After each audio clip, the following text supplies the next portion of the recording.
Coming up on Mountain News this morning, the man accused of killing a mother and daughter in Rowan County entered a not guilty plea in court. And a hearing set for today will determine the medical licensing statuses of Powell County Judge Executive Eddie Barnes, as well as other EMS workers. Dedicated to Eastern and Southern Kentucky, this is WYMT Mountain News this morning.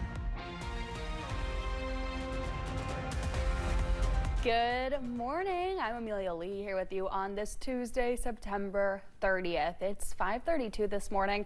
Time for a check of our weather with meteorologist Megan Dusmal on our last day of September as October quickly trudges along to become our new month. Yeah, it's almost here. I'm definitely excited. October is my favorite month of the year, so I'm definitely looking forward to it. But here's what you need to look forward to as you're heading through the next couple hours. Temperatures this morning, not too terrible. Mixture of the 50s and 60s this afternoon.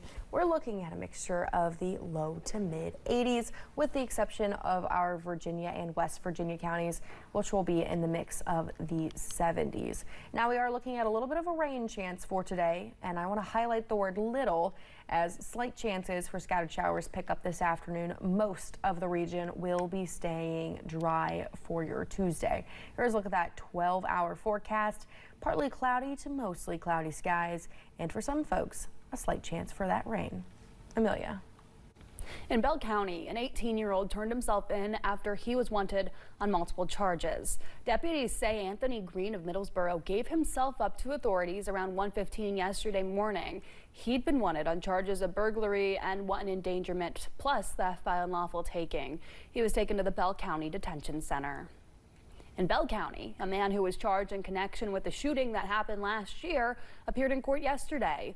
Leslie Webb was charged with second-degree manslaughter in the case. The shooting resulted in the death of J.D. Lumpkin. It happened across the street from the Midnight Market on Winchester Avenue in Middlesboro.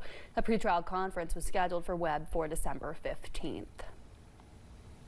Well, a deadly weekend crash in Knott County has state police reminding you about UTV safety. WYMT's Caroline Mueller tells us what happened. Kentucky State Police say they were called to Starfire Hall Road in the Talcum community around 9:30 Saturday night after a Polaris UTV overturned. The driver, 26-year-old Chase Cottle of McDowell, was partially ejected and died at the scene. A female passenger was hurt but is expected to recover. Neither occupant was wearing a helmet or utilizing a seatbelt at the time of collision. And unfortunately, over the course of this summer alone, we have seen a trend in fatalities, especially involving UTVs and ATVs in our post district. Trooper Matt Gayhart says while summertime tends to be when more crashes happen, one deadly wreck is too many. We haven't noticed anything astronomically above what we generally see. However, when you're talking about fatal collisions, one is too many, and we want to make sure that everybody remain safe while they're out enjoying the outdoors. He says a few simple steps can make all the difference for riders throughout Eastern Kentucky. Those types of vehicles can be a ton of fun, times that you can share with your family, but we want to encourage you to please make sure that you put those safety measures into place, buckle up, make sure you put that helmet on. It can save your life. Troopers say they hope this tragedy serves as a reminder for all riders to buckle up and wear a helmet. It could save your life. In Knott County, Caroline Mueller, WYMT Mountain News.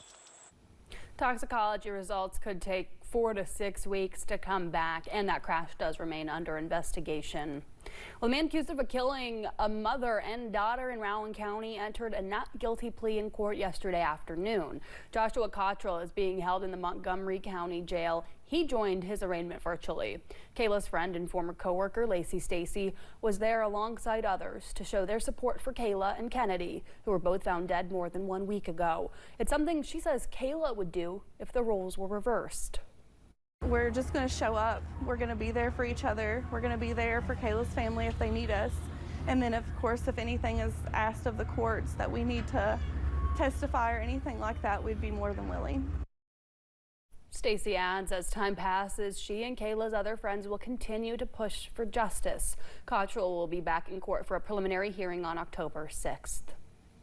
Today, a hearing will determine the medical licensing statuses of Powell County Judge Executive Eddie Barnes and other EMS workers. It comes after they administered anti-venom to a man bitten by a venomous snake earlier this year. While that man did survive, the state EMS board says only wilderness paramedics can administer anti-venom.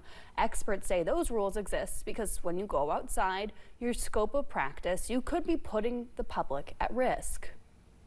Well, Pike County woman was arrested after she was accused of driving under the influence with children inside the vehicle. State police received a call about Ashley Grimm reportedly being passed out behind the wheel in Belfry last Thursday. After troopers say Grimm was slurring her speech, they conducted a standardized field sobriety test. Grimm was taken to the Pike County Detention Center. Some folks in the Everett's community of Harlan County are concerned about a bridge damaged in the February flood that has yet to be fixed. While the original bridge is no longer passable, County Road Department crews installed a temporary crossing and say it's being maintained. But folks say they're still concerned about their safety. My one neighbor back here, she needs gravel. Gravel truck can't come across. Garbage trucks can't come across. So, and we can't get anybody to do anything. So that's our biggest concern, is mainly trying to get this fixed before winter at least. Harlan County Emergency Management Director Stephen Lewis says there are 13 sites within the county, including this bridge, that have been turned in for the FEMA Public Assistance Program. We are told that FEMA representatives have visited the site twice, with a third visit planned for today. Local leaders from the cities of Buckhorn, Hazard, and the Perry County Fiscal Court came together at Hazard Community Technical College yesterday for a special joint meeting. I have those details. I call the Buckhorn City meeting to order. Three groups joining together seamlessly in Hazard, with Buckhorn Mayor Simi Bowling, Hazard Mayor Happy Mombolini, and Perry County Judge Executive Scott Alexander discussing next steps for bringing their communities closer together. If it's good for the county, it's good for the city. If it's good for the city, it's good for the county. And we've tore those walls down. And now we're doing everything to tear our county line borders down. After seeing success from the 2020 strategic plan, a new one is on the horizon. This time with a goal to expand adventure tourism and infrastructure, tying together Hazard, Buckhorn, and Perry County. This one will take a little longer, but you know what? If you don't dream big, what's the point in dreaming, right? Tad Long is with the Kentucky League of Cities and has worked with Perry County since 2020.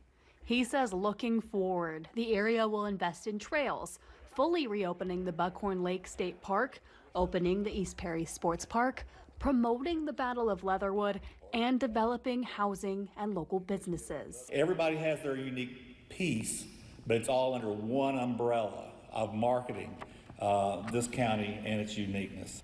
There were also updates on water and the Buckhorn Water Plant. A representative from Congressman Hal Rogers' office speaking highly of the project and what's to come. Washington, D.C. and Frankfort's not going to solve our problems. It's the people sitting in this community that's going to solve our problems. You know what you want to do in this community. You know how great that we can be, that we will be, that we are. Continuing to pour ideas and innovation into small Appalachian communities. Representative Chris Fugit and Senator Brandon Smith also spoke at the meeting. Randall Weddle has been reinstated as mayor of the City of London. That ruling coming from Judge David Williams. In his ruling, the court found the London City Council failed to present grounds for Weddle's removal. The order reinstates Weddle as the mayor of London, effective immediately. Back on September 5th, the City Council voted to impeach and remove Weddle from office, which later prompted Weddle to file a lawsuit regarding his removal. And we will keep you updated as we learn more details about this. Several communities in the Pike County area are asking AT&T to answer the call, saying they've been without internet and landline services for 2 weeks. Customers say the AT&T home services in the Marrowbone and Rock House communities near Elkhorn City have been cut off for the last 2 weeks. They say those who rely on the services don't know what to do. Got neighbors, that's like 80-some-year-old. They have no out. I mean, they can't call someone if they get hurt. Same thing went on with this little lady next door. She's 84. When the health care workers came out, they had to take her to the hospital. An AT&T spokesperson sent us a statement last night saying they're working to restore service following disruptions caused by copper thefts and working with local law enforcement to find those responsible. Parents, listen up. AAA of the Bluegrass has some statistics that will have you wanting to double check those car seats and seat buckles. When car seats and booster seats are used correctly, they can save a child's life. Child restraints of any type, car seat or booster seat, can reduce fatalities by 71% for infants that are younger than 1 year old and by 54% for children that are 1 to 4 years old. Don't take the bait. Don't make eye contact. Don't offer any gestures or anything like that. Offer no response. That's your best bet when you're confronted with an aggressive driver. Watkins says it is also important to not purchase used car seats as they do have expiration dates. It's now 5:43. A Grammy Award winner Doja Cat has announced a world tour. That and more in today's IN Entertainment Report. And we have a slight chance of rain today before an extended dry period.